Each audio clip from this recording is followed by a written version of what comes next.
अस्सलाम वालेकुम। मेरा नाम डॉक्टर साइमा गौस है। मैं कंसल्टेंट एंडोक्रिनोलॉजिस्ट हूँ और आज मैं पाकिस्तान एंडोक्राइन सोसाइटी और गेट्स फार्मा की तरफ से मुनक्कद की गए इस प्रोग्राम में आपको खुशामदीद कहती हूँ। पाकिस्तान एंडोक्राइन सोसाइटी पिछले 20 साल से डॉक्टरों की तालीम इन ज़्याबतीज़ और हार्मोनल मसाइल में और आवाम की आगाही के प्रोग्राम मुनक्कद कर रही है। जैसे कि हम जानते हैं कि ज़्याबतीज़ की शरह पूरी दुनिया में बढ़ती जा रही है और इसमें ख़वातीन ज़्यादा मुतासिर हैं। तो आज का प्रोग्राम हम खुसूसी तौर पे ज़्याबतीज़ और ख़वातीन पे करेंगे। इस सिलसिले में हमारे जो एक्सपर्ट्स हैं मैं उनसे मुतारफ़ करा देती हूँ। हमारे पास डॉक्टर उरूज लाल रहमान हैं जो कि जिन्ना हस्पताल से हैं, डॉक्टर अस्मा अहमद हैं खान हस्पताल से और डॉक्टर आकबा सरफराज लियाकत नेशनल हस्पताल से। तो मैं आपसे कुछ सवालात करना चाहूँगी खुसूसी तौर पर ज़्याबतीज़ ख़वातीन के सिलसिले में। तो शुरुआत में मैं ये पूछना चाहूँगी कि आपके लिहाज से ज़्याबतीज़ मर्दों में और औरतों में इसमें कोई फ़र्क हमें महसूस होता है? ज़्याबतीज़ औरतों में और मर्दों में बिल्कुल फ़र्क है। जो औरतों में ज़्याबतीज़ होती है वो थोड़ी ज़्यादा है बनिस्बत जो तनासब आप है तो वो जो है औरतों में ज़्यादा है बनिस्बत मर्दों के। हर तरह की स्टडीज़ में जहाँ भी हुई हैं उसमें यही है कि जो औरतें हैं उनमें ज़्यादा तादाद है औरतों की जिनको ज़्याबतीज़ है। दूसरा ये कि औरतों के जो हार्मोन्स हैं उनकी वजह से जो ज़्याबतीज़ होती है और जो उसकी कॉम्प्लिकेशंस होती हैं जैसे दिल का आर्ज़ा हो गया, गुर्दों का आर्ज़ा हो गया, आँखों के मसाइल, वो औरतों में ज़्यादा होते हैं और ज़्यादा कॉम्प्लिकेटेड बनिस्बत मर्दों के। और फिर आ जाता है वो पीरियड मीनोपॉज का, जब माहवारी ख़त्म होती है और हार्मोन्स में फिर चेंजेस होते हैं, उस वक्त फिर इसमें देखा जाता है कि इसमें एक हाई जंप होती है इन कॉम्प्लिकेशंस में। सो बिल्कुल मर्दों की और औरतों की ज़्याबतीज़ में फ़र्क है। सही, ठीक है। और ये तो बहुत हमारे लिए फिर बहुत ज़रूरी है कि हम इस प्रोग्राम के ज़रिए लोगों को आगाह करें इसके बारे में। अच्छा, अब जब बच्चियां होती हैं उन्हें ज़्याबतीज़ की तकलीफ़ है और वो बड़ी हो रही हैं और उनमें हार्मोनल चेंजेस आते हैं, जिस्म में चेंजेस आते हैं, तो आपके ख़्याल से ज़्याबतीज़ का इस पे कोई असर होता है? जी बिल्कुल। सो जो आप डिस्क्राइब कर रही हैं, जो हमारी बच्चियों में जो नॉर्मल एक जो वो होता है जिसको हम प्यूबर्टी कहते हैं, जब हार्मोनल चेंजेस आती हैं बॉडी पे, जब जिस्मानी चेंजेस आती हैं, उस टाइम पे जो है वो डायबिटीज़ बहुत ज़्यादा इम्पेयर होने के चांसेस होते हैं। बिकॉज़ इस वक्त जो है बॉडी में ऐसे हार्मोन्स बनते हैं जो आपकी अपनी भी इंसुलिन बन रही होती है या अगर टाइप 1 डायबिटिक पेशेंट हैं जो बाहर से इंसुलिन ले रहे हैं उसके अगेंस्ट काम करते हैं। तो इसको हम कहते हैं अपनी ज़ुबान में डॉक्टर्स लैंग्वेज में कि इंसुलिन रेजिस्टेंस क्रिएट हो गई है, कि जो भी इंसुलिन है आप बाहर से ले रहे हैं या जो बॉडी की इंसुलिन बन रही है उसके ख़िलाफ़ हार्मोन्स बन रहे हैं और वो इंसुलिन बॉडी में प्रॉपर काम नहीं कर रही है। तो ये वो टाइम होता है जब शुगर्स बहुत फ्लक्चुएट करती हैं। बहुत सारी बच्चियां इस टाइम से गुजरती हैं जिसमें शुगर्स बहुत ज़्यादा हो जाती हैं। बहुत सारी बच्चियों को जो है वो एक कॉम्प्लिकेशन होती है। बिकॉज़ हमने जब शुरू किया ज़्याबतीज़ तो थोड़ा सा मैं लोगों को ये भी बताना चाहूँगी कि there are 2 types of diabetes mainly there is type 1 diabetes and there is type 2 diabetes. Type 1 में patient has to be on insulin, आपको इंसुलिन पे होना ज़रूरी है। टाइप 2 है जो दवाइयों से कंट्रोल होती है। तो जो टाइप 1 वाली है वो जो आप प्यूबर्टी से गुजर रही होती है हमारी बच्चियाँ, तो वो बहुत हाई रिस्क टाइम होता है कि वो कॉम्प्लिकेशंस में जा सकती हैं, पेचीदगियों में जा सकती हैं।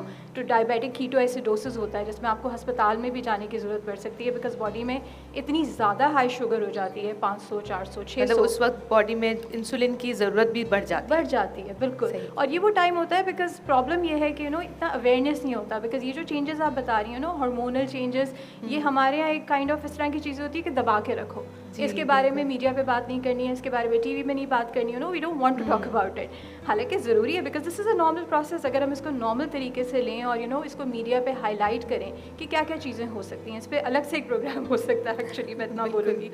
तो वो ये बहुत अच्छा वो वाला इंपॉर्टेंट टाइम है कि अगर बच्चियों को पता हो कि अपनी शुगर का किस तरह से ख्याल रखना है तो इस पेचीदगी को आप बहुत अच्छे तरीके से प्रिवेंट कर सकते हैं, बचा सकते हैं। So this is very important to know कि ये वो टाइम है जिसमें हार्मोनल चेंजेस होंगी, इंसुलिन रेजिस्टेंस होंगी, ज़्यादा रिस्क होगा और आप उसको कैसे कंट्रोल करें। इंसुलिन की डोजेस बढ़ाएं या दवाइयों पे हैं तो उसका डिपेंड करता है कि कौन सी डॉक्टर से अपने लाजमन रुजू करें जैसे जैसे ये चेंजेस स्टार्ट हो रहे हैं। बिल्कुल बिल्कुल। इसके साथ ही अगर एक चीज़ ऐड कर दूँ, बिकॉज इस उम्र में टाइप 1 भी हो सकती है और अब जिस एरा में हम हैं टाइप 2 भी हो सकती है, बिकॉज पहले जब हम 20 साल 25 साल पहले बात करते थे तो ओबेसिटी इतनी नहीं थी, तो उस टाइम पे अगर बच्चियाँ होती थी तो हम कहते थे ओ दिस इज़ जस्ट टाइप 1, ये टाइप 1 ही है, मतलब पहली टाइप ऑफ ज़ियाबतीज़ जिसमें इंसुलिन की ज़रूरत होती है। लेकिन अब जहाँ पर हम हैं, हम इतनी बच्चियाँ देखते हैं, और मेरे साथ जो ज़ियाबतीज़ के स्पेशलिस्ट हैं वो एग्री करेंगे शायद इस बात को कि हम टाइप 2 भी देखते हैं इस उम्र में। और इसकी क्या वजह है आपके ख्याल में क्या वजह हो सकती है? मोटापा, हमारा लाइफस्टाइल। तो बेसिकली जो ज़ियाबतीज़ है वो 2 मेन चीज़ें हैं, या जीन्स, ठीक है, वो तो आप चेंज नहीं कर सकते, बिल्कुल नहीं बदल सकते। जो मेरे माँ बाप हैं वो मेरे माँ बाप हैं, जहाँ से मेरे ग्रैंड पेरेंट्स हैं, तो वो तो हम नहीं चेंज कर सकते। लेकिन लाइफस्टाइल मेजर, तो हम उस अगर लाइफस्टाइल को अपना चेंज करें, क्योंकि हमारे बच्चे गाड़ियों में स्कूल जाते हैं, गाड़ियों में ही वापस आते हैं, वो भी हम नहीं चेंज कर सकते। लेकिन उसके बाद फिज़िकल एक्टिविटी, डाइट, खाते क्या हैं, फ्रूट्स का कितना इस्तेमाल है, बाकी चीज़ें क्या हैं, तो दिस इज़ वेरी इंपॉर्टेंट। तो मतलब ये जो लाइफस्टाइल चेंजेस हैं, जैसे तर्ज ज़िंदगी में जो चेंजेस हमने लाना है, ये मतलब कि पूरे घर के लिए इम्पॉर्टेंट है, सिर्फ ताकि बच्चों में ही वज़न ना बढ़े और ये डायबिटीज़ की तरफ ना आ जाए। जी, पूरे घर के लिए इम्पॉर्टेंट है और बहुत इंपॉर्टेंट है बच्चियों के लिए, बिकॉज देखिए अगर हम देखें हमारे यहाँ स्पेशली कल्चरली बच्चियाँ ही लेके आगे जनरेशन टू जनरेशन चेंज करती हैं। ये वही बच्चियाँ हैं जो माँ बनेंगी, ये वही बच्चियाँ हैं जो एक और जनरेशन को तालीम देंगी, उनको सिखाएंगी, पढ़ाएंगी। तो obviously it's important for everybody, सबके लिए ज़रूरी है, लेकिन बच्चियों के लिए इसलिए ज़रूरी है स्पेशली हमारे उसमें कि ये वो जनरेशन, जैसे हमारे पास मरीज़ आते हैं तो हम कहते हैं कि जनरेशन चेंज करती हैं अपनी अवेयरनेस से, अपनी जितनी भी चीज़ें उनको पता है। बिल्कुल बिल्कुल वेरी इंपॉर्टेंट। अच्छा, और बहुत लोगों का ये ख्याल होता है कि हमारे ख़ानदान में ज़ियाबतीज़ नहीं है, तो मतलब वो बिल्कुल लेट बैक होते हैं इस तर्ज़ ज़िंदगी को चेंज करने के मामले में।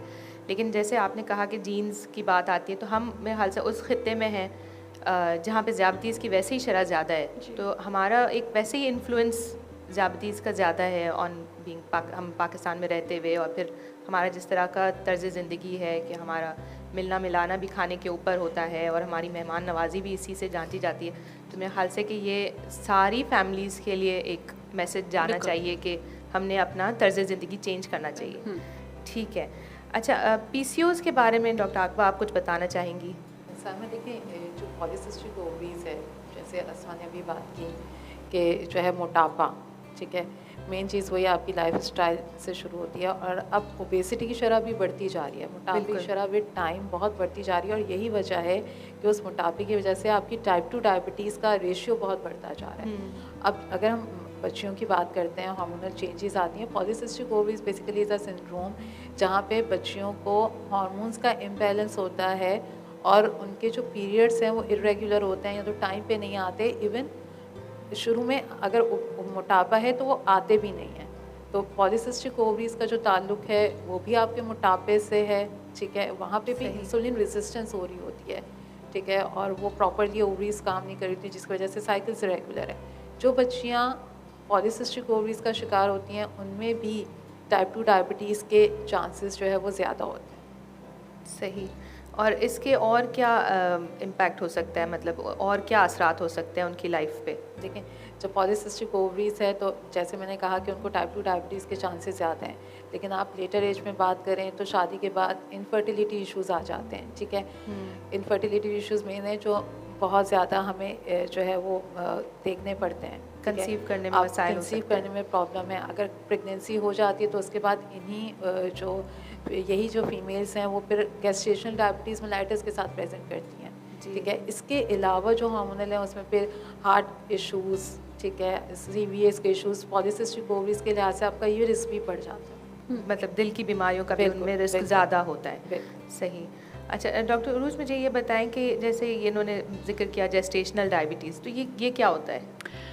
अच्छा, जेस्टेशनल डायबिटीज़, इसको उर्फ़ आम में लोग बेबी शुगर कहते हैं। ये वो होती है कि जो प्रेगनेंसी यानी हमल के दौरान होती है, और इसका रिस्क किसको होता है? उन औरतों को होता है कि जिनकी फैमिली हिस्ट्री है डायबिटीज़ की, या हमारे ख़ित्ते की ख़वातीन। सबसे पहले इम्पॉर्टेंट चीज़ ये कि हमारे ख़ित्ते की जो ख़वातीन हैं उनमें इसका रिस्क बहुत है, या जो मोटापा ओबेसिटी होती है, जिनका वेट ज़्यादा होता है, या जिनका एक आध बेबी पहले जो था वो 4.5 kg इस तरह से था, केजी का था, और वो हम लोग तो वैसे बहुत खुश होते हैं, हमारे यहाँ तो माशरे में ये है कि बड़ा हेल्दी बेबी हुआ है, बट एक्चुअली हेल्दी नहीं होता है। वो एक्चुअली हमल के दौरान शुगर हाई रही होती है और उस वजह से वो बच्चा जो है वो इतना ज़्यादा वेट का होता है, और या वो ख़वातीन जिनको पहले GDM यानी कि बेबी शुगर हुई थी, ये उन ख़वातीन में होती है। और ये जो है आपके जो बेबी प्रेगनेंसी के हमल के जो हार्मोन्स हैं जो आगे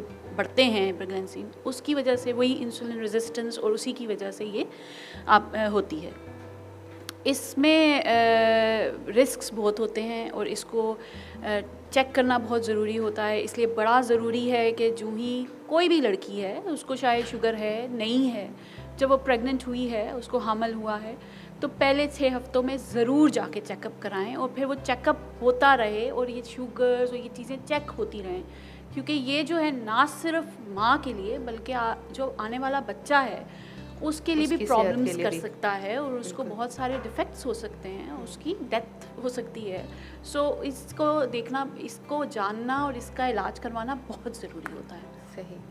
तो जैसे डॉक्टर अस्मा, जैसे डॉक्टर उरूज ने बताया कि हमारे खित्ते में ख़वातीन वैसे ही एट रिस्क हैं इस पे, तो अब यहाँ क्या होता है कि हमल शुरू हुआ तो सबका प्रेशर होता है कि ज़्यादा खाएं और ये घी ज़्यादा खाएं और ड्राई फ्रूट ज़्यादा लें, मतलब एक टोटली आपकी डाइट चेंज हो जाती है। तो इसके बारे में आपका क्या ख्याल है? जी, हाँ बिल्कुल, डॉक्टर रूज ने सही कहा। तो हम बेसिकली साउथ एशियन पॉपुलेशन में आते हैं और दूसरा फिर थोड़ा सा लो मिडिल इनकम कंट्रीज़ में भी हम आते हैं। और अगर आप उसका तहकीक देखें तो उसमें यही है कि हमारे यहाँ एक तो ओबेसिटी की भी शरह ज़्यादा है, मोटापे की, which is one of the main risk factor for having जो हम बेबी शुगर या जेस्टेशनल डायबिटीज़ या डायबिटीज़ ड्यूरिंग प्रेगनेंसी बात कर रहे हैं। तो सारा कुछ लिंक उससे है, बिकॉज दिस इज़ ये सबसे बड़ा रिस्क फैक्टर है कि अगर आपका वज़न ज़्यादा है या आपका BMI ज़्यादा है, which is your weight according to your height, या अगर आपका इवन वेस्ट सर्कमफ्रेंस जो आपकी कमर की पैमाई ज़्यादा है, तो ये एक मेजर रिस्क फैक्टर है। तो जो आपने बात की, मैं उससे एक स्टेप पहले जाऊँगी। सो नॉट लाइक कि मैं प्रेगनेंसी हो गई उसके बाद आप कहें कि आपने खाना भी कम है, खाना कम, या आपने बहुत एहतियात से खाना है। हम उससे एक स्टेप पहले जाते हैं कि हमारी ख़वातीन को प्रेगनेंसी बच्चा ठहरने से पहले इन सारी चीज़ों की अवेयरनेस होनी चाहिए, ठीक है। बिकॉज प्रेगनेंसी तो हो गई तो उसका मतलब है रिस्क तो पहले ही डेवलप हो गया। तो आप उससे पहले जो है वो हमारी ख़वातीन इतनी उनकी आगाही होनी चाहिए कि कितना वज़न होना चाहिए जिस पे प्रेगनेंसी हो। बिकॉज हम बहुत सारी चीज़ों की बात करते हैं जिसमें हम कहते हैं कि वो अगर डायबिटीज़ है तो A1C इतना होना चाहिए, बिल्कुल होना चाहिए। लेकिन जिनको डायबिटीज़ नहीं है, जिनको ज़्याबिटीज़ नहीं है, उनका वज़न कितना होना चाहिए, उनकी कमर की पैमाइश कितनी होनी चाहिए, उनका BMI कितना होना चाहिए, आपकी weight according to your height जिस पे आप कंसीव करें। क्योंकि अभी लोगों में बहुत अवेयरनेस बढ़ गई है, ठीक है। उसमें ये हो रहा है कि लोग हमारे पास आते हैं कि नहीं, मैं अपना वज़न घटाना चाहती हूँ बिफोर कि मैं बच्चा कंसीव करूँ या बच्चा ठहरे, उससे पहले मैं अपना वज़न घटाना चाहती हूँ, विच इज़ वेरी इंपॉर्टेंट। और डॉक्टर्स का भी ये मैसेज होता है। तो आई थिंक उससे पहले ही अगर आपका खाना पीना बहुत अच्छा हो। और दूसरी आपका जो सवाल था उस पर आते हुए कि हमारे यहाँ स्पेशली साउथ एशियन पॉपुलेशन में, Pakistani Indian, because of the cultural issues के समझा जाता है कि इसको एक ऐसा प्रोसेस लिया जाता है प्रेगनेंसी को कि ये नॉर्मल नहीं है, ये इस जस्ट लाइक कि आप किसी बीमारी से गुजर रहे हैं जो कि 9 मंथ्स की बीमारी है, सो उसमें आपने खाना भी अच्छा करना है, जूसेस भी पीने हैं और ये भी खाना है और वो भी खाना है, विच इज़ रॉन्ग। और ये सब बाद में फिर एक एंड रिजल्ट बहुत ख़राब होता है, बिल्कुल बहुत ख़राब होता है। बिकॉज ये जो डॉक्टर रूज ने भी कहा कि जो बेबी शुगर या जेस्टेशनल डायबिटीज़ होती है, इसके बहुत बुरे कॉन्सिक्वेंसेस होते हैं। क्योंकि इसका बहुत अब आगे बहुत तहकीक ने बहुत सारी चीज़ें बताई हैं कि बच्चे को शुगर के चांसेस, बच्चे को ओबेसिटी के चांसेस, और ये जो इन यूट्रो जो इन्वायरमेंट होती है ना बच्चे के लिए, मतलब यूट्रस में जो वो 9 मंथ्स हमारा बच्चा रहता है, वो जो इन्वायरमेंट है वो 9 मंथ्स पे ख़त्म नहीं होती है। Actually it goes like for a very long time. ये बच्चे की आखिरी टाइम तक, ज़िंदगी तक चलती है।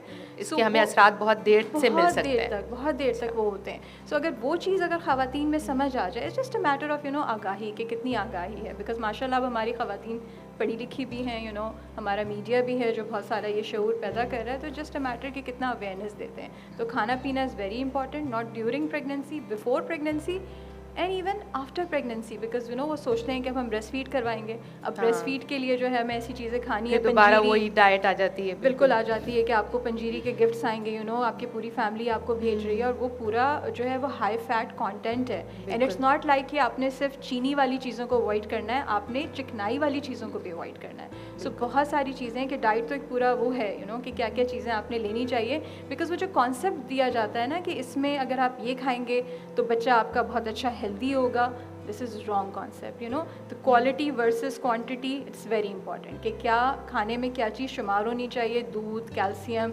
Protein, it's more important than, you know, the other things जो कि कल्चरली थोड़ा सा Culturally हमारे जो हमें ज़्यादा वो हुआ पुश हुआ किया है। जाता है। बिल्कुल सही। और डॉक्टर आकबर, तो इसमें तो मतलब कि हमारा प्रेगनेंसी प्लानिंग बहुत अहमियत रखता है ना, मतलब कि सिर्फ ज़्यादतीज़ वाली ख़वातीन के लिए नहीं, लेकिन ओवरऑल ख़वातीन के लिए दे शुड बी, मतलब उनको एक प्रेपरेशन होनी चाहिए कि अब हम हमल कंसीव करने का प्लान कर रहे हैं तो डॉक्टर से एक दफ़ा रुजू कर लें। मतलब मेजॉरिटी तो यहाँ पे एक अनप्लान्ड प्रेगनेंसी होती है कि कोई प्लानिंग होती नहीं है, ऐसी प्रेगनेंसी हो जाती है, फिर बाद में उसके हमें मसाइल देखने पड़ते हैं। तो इसके बारे में आप क्या कहेंगी? देख साइमा, दो तरह की ख़वातीन, एक तो जो ऑलरेडी डायबिटिक हैं, ठीक है, जब वो प्रेगनेंसी की तरफ जा रही होती हैं तो उनकी तो प्रेगनेंसी डेफिनेटली प्री प्लान्ड होनी चाहिए। उनका एवरेज जो 3 महीने के शुगर के टारगेट्स हैं वो बहुत अच्छे होने चाहिए, लेस दैन 6.5 तक they have to achieve those targets, तो देन दे बिकम प्रेगनेंट।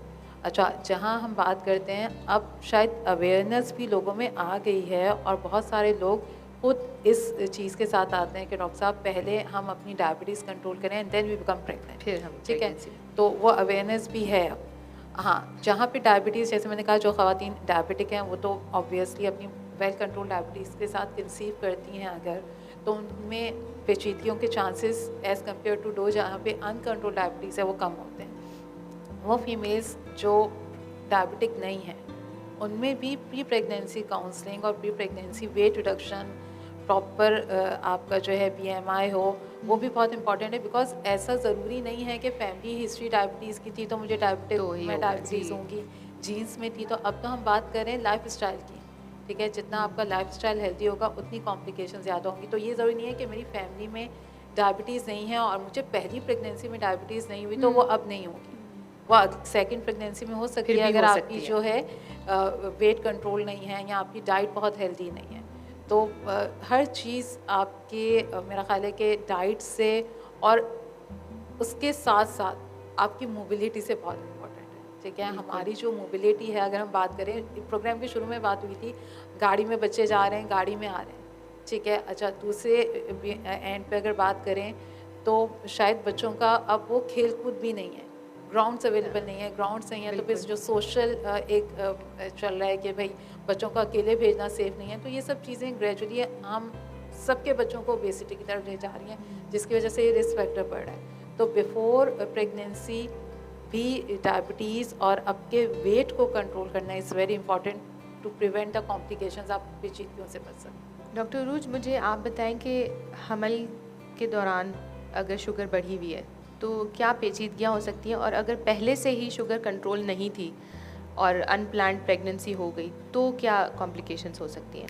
देखिए, कॉम्प्लिकेशंस तो ऑलमोस्ट सेम ही होंगी, ठीक है। सो मैटरनल कॉम्प्लिकेशंस हो सकती हैं, ब्लड प्रेशर बहुत ज़्यादा हो गया, शुगर्स बहुत हाई हो गई, अक्यूट इवेंट्स जो होते हैं जो शुगर के साथ, हाई शुगर के साथ होते हैं, डीके हो गया, हाइपरोस्मोलर, ये सब कुछ हो सकता है। बेबी के ऊपर इफ़ेक्ट हो सकता है, बड़े साइज़ का बेबी, अच्छा, कार्डियक प्रॉब्लम्स हो सकती हैं, उसकी कार्डियक हार्ट की डेवलपमेंट ख़राब हो गई, उसकी न्यूरल डेवलपमेंट सही नहीं होगी। अच्छा, अब बहुत बड़ा होगा तो डिलीवरी में इश्यूज़ होंगे, फिर वो नॉर्मल डिलीवरी नहीं हो सकती, अगर नॉर्मल डिलीवरी हो रही है तो शोल्डर डिस्टोशिया, बहुत सारे और ये इश्यूज़ हो सकते हैं। पैदाइश के दौरान पैदाइश मसाइल के पैदा दौरान हो सारे सकते मसाइल हैं। हो सकते हैं। सो शुगर चाहे उस GDM हो चाहे पहले से हो, कॉम्प्लिकेशंस तो वो करेगी ही करेगी। जो पहले से है वही बात जो सब अभी इन्होंने भी कही, दोनों ने कही, डॉक्टर अस्मा और डॉक्टर आकमल ने, कि हमने कंट्रोल शुरू से ही रखना है अपना लाइफस्टाइल। बार बार यही बात होगी, लाइफस्टाइल अच्छा रखना है, लाइफस्टाइल को ठीक रखना है, तर्ज ज़िंदगी को बेहतर रखना है, ताकि जिनको शुगर है ऑलरेडी वो भी कंट्रोल रहे, और जिनको नहीं है और वो प्रेग्नेंट हो रही हैं तो उनको प्रेगनेंसी के दौरान भी ना हो, जो हार्मोनल चेंजेस हैं उसकी वजह से जो बेबी शुगर है वो उनको ना हो। ये बहुत ज़रूरी है, ये बात हमने इस पे ज़्यादा ज़ोर रहना चाहिए, सारी तरफ यही बात होनी चाहिए, और समझ आ भी रही है लोगों को। तो ये कॉम्प्लिकेशंस इसके साथ हो सकती हैं। इसी वजह से जो टारगेट्स होते हैं, जो हम लोग टारगेट्स रखते हैं, जो नॉर्मल लोगों के यानी नॉन प्रेग्नेंट आदमियों के और ख़वातीन के जो टारगेट्स होते हैं ट्रीटमेंट के ऊपर, वो थोड़े रिलैक्स होते हैं इसके मुकाबले में। और जो इसमें होते हैं तो आपकी फास्टिंग, सुबह नाश्ते से पहले वाली शुगर, दैट शुड बी 95, सो हम 110 की बात करते हैं वहाँ पे, यहाँ पे हम 95 की, 110 120 की बात करते हैं, यहाँ 95 की करते हैं। 1 घंटे के बाद वाली जो है वो 140 और 2 घंटे के बाद वाली जो है वो 120। सो काफ़ी टाइट मतलब कंट्रोल, इससे कम होनी चाहिए, इससे कम होनी चाहिए आपकी शुगर। तो फिर जो अंदर इन्वायरमेंट है वो ऐसी होगी कि वो हेल्दी इन्वायरमेंट बच्चे होगी के और लिए भी बच्चे, हेल्दी होगी। क्योंकि अगर ये है तो ना सिर्फ ये सारी कॉम्प्लिकेशन, लॉन्ग टर्म कॉम्प्लिकेशन, जैसे डॉक्टर आसमा ने बात की लॉन्ग टर्म कॉम्प्लिकेशन, और लॉन्ग टर्म कॉम्प्लिकेशंस में सबसे ज़्यादा जो इम्पोर्टेंट है कि बच्चे को आगे जाके टाइप 2 डायबिटीज़ होना, उसके चांसेस उसमें जो हैं ज़्यादा होंगे as compare to the normal, जिसकी मदर को GDM नहीं था। मदर को खुद आगे जाके टाइप 2 डायबिटीज़, कुछ तो ख़वातीन प्रेगनेंसी ख़त्म होने के बाद ही हो जाती है, और कुछ को फॉलो करना पड़ता है क्योंकि उनके चांसेस दूसरी ख़वातीन के मुकाबले में ज़्यादा हो जाते हैं टाइप 2 डायबिटीज़ के। मतलब ये जो कॉन्सेप्ट है कि ये हमल वाली शुगर डिलीवरी के बाद ख़त्म हो जाएगी, नहीं, ये सही नहीं है। इसको फॉलो करना है, इसको छोड़ नहीं देना है। इसका मतलब है अब तो रिस्क ज़्यादा है, इसको ज़्यादा देखना है और इसके लिए ज़्यादा कोशिश करनी है आपने। सही। और अगर डॉक्टर आसमा, अगर एक पेशेंट है उसको पहले से ज़्यादतीज़ है और अब वो प्रेग्नेंट हो गई है, तो उसके इलाज में कोई चेंजेस आने चाहिए जिसकी वजह से उसको फ़ौरन डॉक्टर के पास जाना चाहिए? जी बिल्कुल, तो थोड़ा सा डिफरेंस होता है। इसको हम जो आप बात कर रही हैं इसको हम प्री एग्जिस्टिंग डायबिटीज़ कहते हैं, कि इसका मतलब है कि ख़वातीन को या जो भी खातून जो हामला हैं उनको पहले से ज़्यादतीज़ थी, इधर टाइप 1 थी या टाइप 2 थी, in comparison to what doctor रूज डिस्क्राइब्ड, कि जो बेबी शुगर या जेस्टेशनल डायबिटीज़। तो अगर आप देखें तो आपका जो मेन जो बच्चा होता है, जो फीटस होता है, जो बच्चा ठहरता है, उसका जो मेन ऑर्गन्स होते हैं, जो आज़ा होते हैं, वो शुरू के 2 महीनों में बनते हैं, ठीक है। सो ये सबसे क्रूशल पीरियड है, क्योंकि जो जेस्टेशनल है, जो डायबिटीज़ प्रेगनेंसी में होती है, वो आप हमेशा याद रखिएगा कि वो देर से होती है, वो 17, 18, 16 हफ्ते according to the risk factor होती है। तब तक बच्चे के आज़ा बन चुके होते हैं। तो जो मेन जो पेचीदगी होती है ना, उसमें आज़ा की नहीं होती, डिफरेंट और पेचीदगियाँ होती हैं कि बच्चे का साइज़ बड़ा होगा, बच्चे का एनवायरनमेंट बुरा होगा, कॉम्प्लिकेशंस होंगी, पेचीदगियाँ होंगी ड्यूरिंग डिलीवरी। लेकिन जो प्री एग्जिस्टिंग डायबिटीज़ की आप बात करें, इसका मतलब है कि क्योंकि यूजुअली ज़्यादातर 2-3 हफ्ते तक तो आपको पता ही नहीं होता कि आप जो है कंसीव कर लिया है। हाँ। तो वो बच्चे को तो एनवायरनमेंट मिल गई, उसके बाद भी जब तक आपने डॉक्टर को रुजू किया, आप डॉक्टर के पास पहुंची हैं, अपनी शुगर बताई, A1C करवाया, जो कि फर्स्ट ट्राइमेस्टर में आप करा सकते हैं, तो तब तक तो आपको पता चला कि A1C हमारा 8 का था, जो रिकमेंडेड नहीं है, तो तब तक तो बच्चा एक्सपोज हो गया। तो दिस इज़ वेरी इंपॉर्टेंट कि आप, जैसे डॉक्टर रूज ने या डॉक्टर आकबा ने कहा, कि आप पहले से ही उसको वो कंट्रोल कर लें कि आपके जिसके पास भी आप जा रहे हैं उसने आपको बताया हो कि A1C कितना है, अब आप कंसीव करने का प्लान कर सकती हैं, सोच सकती हैं। ग्रीन सिग्नल दे दिया डॉक्टर ने। अगर वो ग्रीन सिग्नल नहीं दिया है डॉक्टर ने, नहीं, बिल्कुल भी ना करें। बिकॉज मैं ख़वातीन जब मेरे पास क्लिनिक में आती हूँ, कहती हूँ कि देखें ये आपके बारे में नहीं है, सही है, ये आप किसी बच्चे को दुनिया में लेकर आ रही हैं, और बच्चा ज़ाया होने का भी चांस बढ़ जाता है, मिसकैरेजेस के चांसेस भी बढ़ जाते हैं, जिसमें जो ख़वातीन है दे गो थ्रू अ लॉट। एक मिसकैरेज से गुजरना जो है वो बहुत बड़ा एक वो सानहा होता है, तो एक तो वो चीज़ होती है, और फिर अगर बच्चा एक्सपोज हो गया, आज़ा के प्रॉब्लम हो गए, तो वो भी एक वो होता है। तो इसमें फिर ये होता है कि फिर बहुत फ्रीक्वेंट विजिट्स होते हैं, बहुत ज़्यादा विजिट होते हैं आपके गायनेकोलॉजिस्ट के साथ, आपके डायबिटोलॉजिस्ट के साथ, जिसमें स्कैनिंग होती है देखने के लिए कि बच्चे का हार्ट सही है, बच्चे के बाकी आज़ा ठीक है। तो वो एक डिफरेंट ही वो होता है, बिकॉज रिस्क ज़्यादा है ना, पेचीदगियाँ ज़्यादा हैं इन टर्म्स ऑफ आपके आज़ा के उस हिसाब से। थैंक यू डॉक्टर आसमा। अच्छा, तो डॉक्टर आकबा, अब जैसे हमने बात की कि ये प्रेगनेंसी के बाद भी परसिस्ट कर सकती है, अगर हमल के दौरान भी हुई है तो ये बाद में भी परसिस्ट कर सकती है। दूसरा, हम देखते हैं कि जैसे जैसे ख़वातीन में प्रेगनेंसीज़ होती जाती हैं, वज़न बढ़ता जाता है, मोटापा बढ़ता जाता है, और उसका बारे में आप क्या कहेंगी कि इसको रोका जा सकता है? Is there a possibility? Sahima, सबसे इंटरेस्टिंग बात जो हमारे इन्वायरमेंट में है वो ये है कि जब फीमेल्स आती हैं ना, डिलीवरी हो गई, मल्टीपल डिलीवरीज हो गई, कभी भी जो है वो अपने प्रीवियस वेट पे नहीं जा पाती, ठीक है, because it takes a lot of मेहनत चाहिए होती है कि आप अपने प्रीवियस वेट पे वापस आएँ जो आपका प्री प्रेगनेंसी। लेकिन ये पॉसिबल है? पॉसिबल तो हर चीज़ है, इम्पॉसिबल कुछ नहीं है, लेकिन डिफ़िकल्टीज़ हैं। अच्छा, वो डिफ़िकल्टीज़ भी क्या हैं? हमारे यहाँ ये समझा जाता है, जो फीमेल्स आती हैं कहती हैं, डॉक्टर साहब मैं घर का सारा काम तो करती हूँ, मैं खाना भी बना रही हूँ, मैं किचन में भी काम है, तब मैं तो पूरा सारा दिन चल रही हूँ, मैं सारा दिन चल रही हूँ और फिर भी मेरा वज़न कम नहीं हो रहा।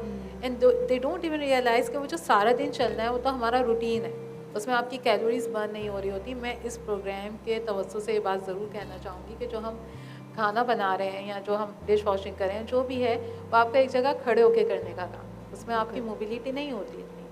तो जब तक आपकी एक प्रॉपर कैलोरी बर्निंग नहीं होगी थ्रू वॉक या थ्रू जो भी आप एक्सरसाइज करती हैं, तो प्रीवियस वेट में आना या weight reduction is very difficult, ठीक है ना।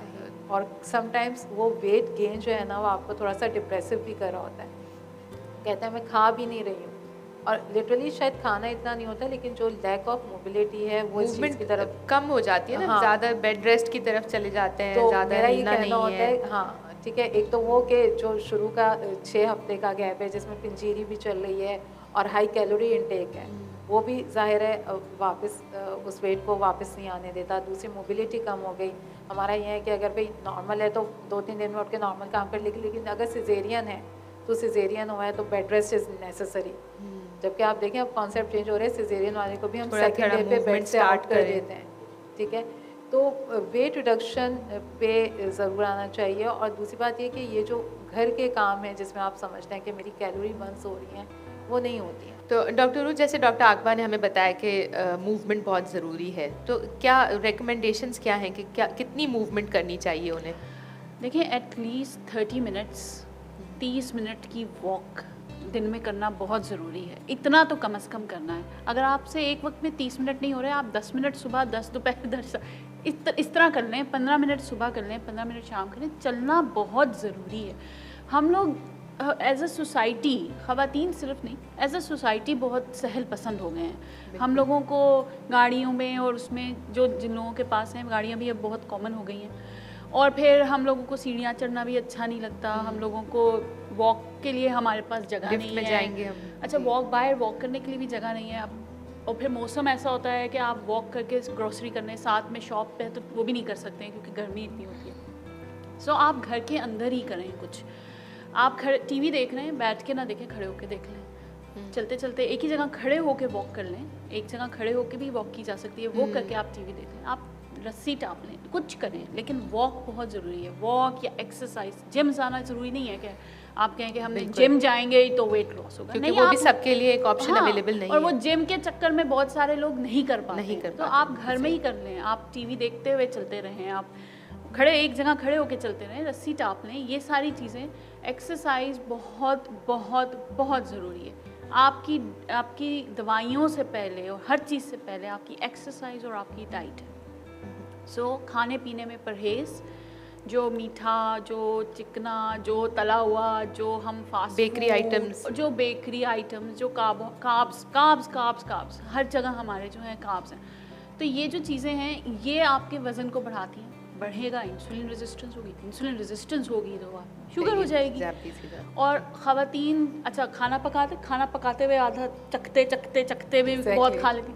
बच्चों ने छोड़ दिया, लेफ्ट ओवर्स खाने का जो एक रिवाज है हमारे यहाँ कि ये डस्टबिन में ना जाए, हम खा लें। तो या तो फिर वो खा लें या फिर अपनी प्लेट में निकाल के खाएं। और 2 दफ़ा खाना खाया जाता है, फिर कहती है हम खाना नहीं खाते।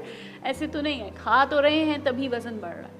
सो एक्सरसाइज एंड डाइट बहुत इम्पॉर्टेंट है। जूसेस प्लीज़ ड्रॉप कर दें, जूसेस पीना ये अच्छी ग़िज़ा नहीं है कि आप कहें कि हम फ्रेश जूसेस पी रहे हैं या हम जूसेस पीते हैं हेल्दी डाइट। ये हेल्दी डाइट नहीं है। आप सिर्फ ये सोचें कि 1 गिलास जूस निकालने के लिए अगर आप सेब ले रहे हैं तो आप 4 सेब इस्तेमाल। जब आप खाने बैठेंगे तो आप कितने सेब खा लेंगे? बहुत छोटे वाले भी हों तो 2 खाएंगे, इससे ज़्यादा नहीं खा सकते आप। और अल्लाह ने ये सेब बनाए इसलिए हैं, ये फल इसलिए बनाए हैं, मीठे इसलिए बनाए हैं कि आप फाइबर लें उसमें से। तो हम क्या करते हैं, फाइबर जो खाने की चीज़ है वो फेंक देते हैं और जूस पी लेते हैं। सो ये जूसेस, ये फास्ट फूड्स, ये जंक फूड, ये बेकरी आइटम्स, इनको कट करें जितना कट करना है। शुगर फ्री भी प्लीज़। शुगर फ्री में फिर सॉल्ट कंटेंट भी बहुत होता है और वो दे आर नॉट गुड, ये अच्छे नहीं होते हैं। और वॉक करें, घर के अंदर एक जगह खड़े होकर वॉक करें, आधा घंटा, 15 मिनट, लेकिन अपनी रूटीन में ये डालें। ठीक, थैंक यू। डॉक्टर अस्मा, मुझे बताएं कि जैसे ख़वातीन को ज़्यादतीज़ की तकलीफ़ है, तो आपके ख़्याल से मर्दों, जिस तरह मर्द हॉस्पिटल जाते हैं, अपने इलाज पे फोकस करते हैं, इसी तरह हमारी ख़वातीन को भी वही ऑप्शंस अवेलेबल हैं, वही फैसिलिटीज़ अवेलेबल हैं? जी बहुत अच्छा सवाल है। सो या लिमिटेशंस की अगर आप बात करें तो एक्सेस टू केयर जिसे हम कहते हैं कि हाँ वो जा पा रही हैं या नहीं जा पा रही हैं, बहुत सारे फैक्टर्स हैं स्पेशली हमारी कम्युनिटी में। और फिर वो एक अर्बन क्लास है, एक रूरल क्लास है, इवन अर्बन क्लास में भी middle class the different classes, उसमें एजुकेशन भी आती है, इसमें बहुत सारी चीज़ें आती हैं।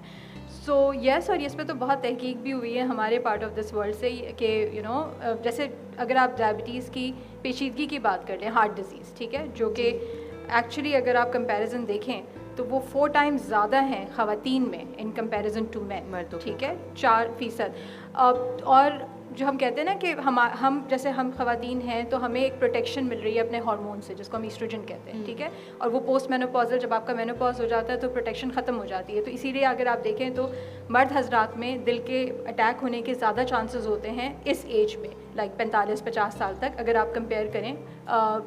उनमें जल्दी हो जाता जी, है। उनमें जल्दी हो जाता है, लेकिन ये जो प्रोटेक्शन है ये डायबिटिक्स में ख़त्म हो जाती है। तो हम अगर हमें ज़्याबतीज़ हो जाए इस उम्र में तो हम मर्द हजरात के बिल्कुल इक्वल आके खड़े हो गए, इसका मतलब है हमें हार्ट अटैक हो जाएगा उसी उसमें हमारा कोई अब कोई प्रोटेक्शन नहीं है।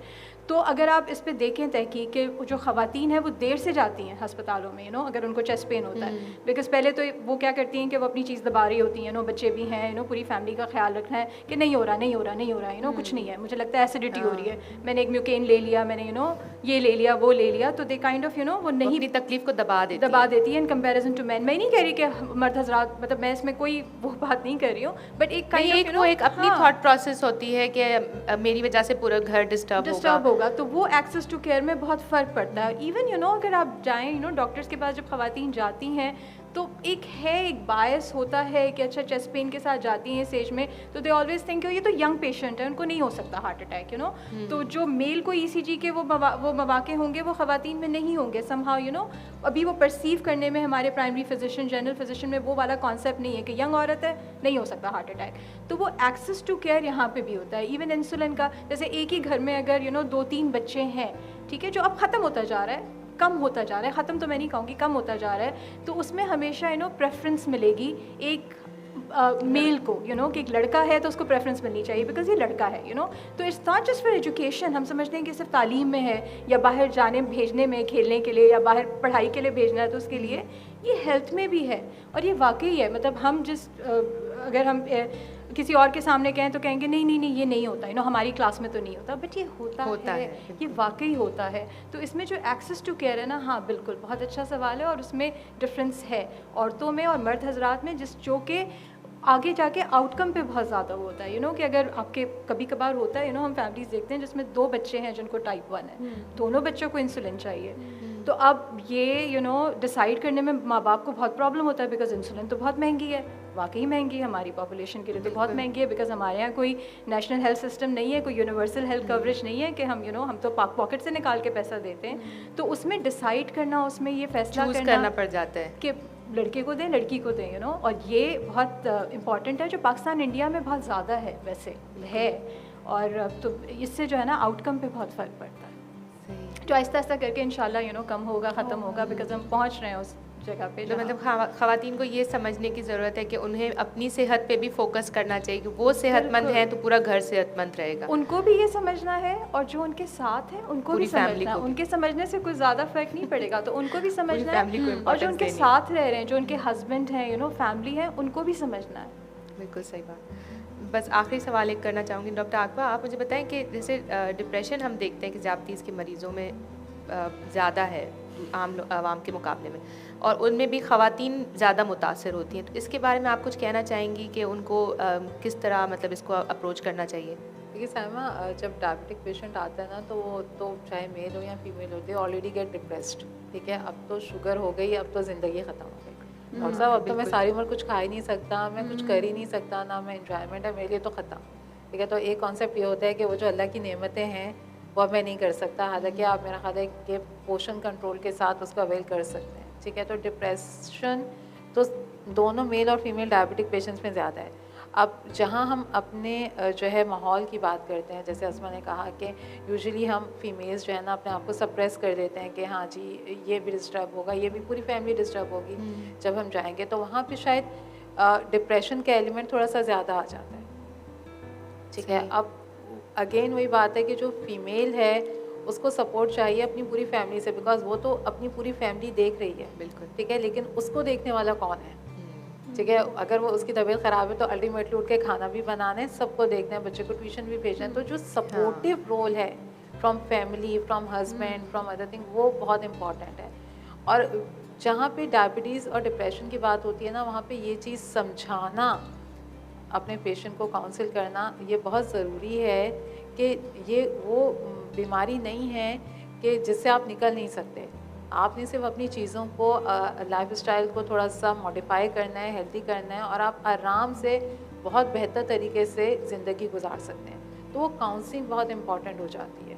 मेरा ख्याल है कि जितना पॉजिटिव काउंसलिंग दोनों तरफ से समझी जाती है, तो शायद वो डिप्रेशन को भी हम ओवरकम करें। सही है। तो मैं थोड़ा आपकी गुफ्तगू को समराइज़ करना चाहूँगी कि एक तो हमारी ख़वातीन को अपने तर्ज़ ज़िंदगी पे फ़ोकस करना चाहिए, ग़िज़ा का ख़्याल रखना है और एक्सरसाइज का ख़्याल रखना चाहिए, और शादी के बाद हमल होने से पहले डॉक्टर से रुजू करना चाहिए ताकि प्लान्ड प्रेगनेंसी हो, और जैसे ही प्रेगनेंसी की कंफर्मेशन हो तो दोबारा डॉक्टर से रुजू करना चाहिए, और फिर इसी अपने तर्ज़ ज़िंदगी पे थ्रू आउट मेहनत करते रहना चाहिए कि डिलीवरी के बाद भी वो उसके स्टेप्स को फॉलो करते रहें ताकि आगे जाके दोबारा मसाइल ना हों। मैं बहुत बहुत शुक्रिया अदा करना चाहूँगी हमारे एक्सपर्ट्स का। थैंक यू, आपका बहुत बहुत शुक्रिया, आपने पार्टिसिपेट किया। और हम इसके साथ ही हम पाकिस्तान एंडोक्राइन सोसाइटी का भी शुक्रिया अदा करेंगे, गेट्स फार्मा का शुक्रिया अदा करेंगे जिन्होंने हमें ये प्रोग्राम मुनक्किद करने में मदद की, ताउन किया। डॉक्टर अली असगर ने ये पूरा अरेंज किया, उनका भी शुक्रिया अदा करते हैं। और इसके साथ ही हम अल्लाह हाफ़िज़ कहते हैं। अपना ख्याल रखिएगा, स्टे सेफ़, स्टे हेल्दी।